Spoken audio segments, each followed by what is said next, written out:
বরঞ্চ যখন তারা ব্যবসা বাণিজ্য করত, ওজনে নেওয়ার সময় সঠিকভাবে ওজন নিত। ওজন নিত সঠিক, যখন মানুষের কাছে বিক্রি করতে যেত তখন দিত একেবারে ওজনের মধ্যে কম দিয়ে বিক্রি করত।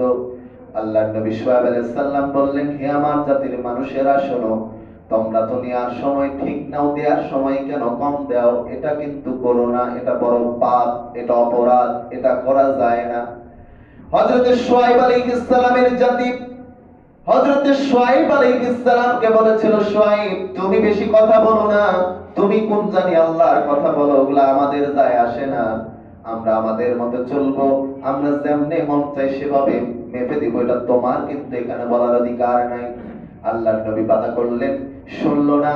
পাপের মাত্রা যখন দিন দিন বাড়তে শুরু হলো, আল্লাহ তাআলা আকাশের মধ্যে এমন এক বজ্র আঘাত দিলেন, বজ্র নিনাদ শব্দ দিলেন, যে শব্দের মাধ্যমে সকল মানুষের কানগুলো বন্ধ হয়ে গেল। বন্ধ শুধু হলো না, তাদেরকে আল্লাহ তাআলা এমন আযাবের মধ্যে বেষ্টন করলেন, টানা কয়েকদিন প্রখর রোদের তাপ, রোদের তাপে মাঠের বাইরে বের হওয়া যায় না।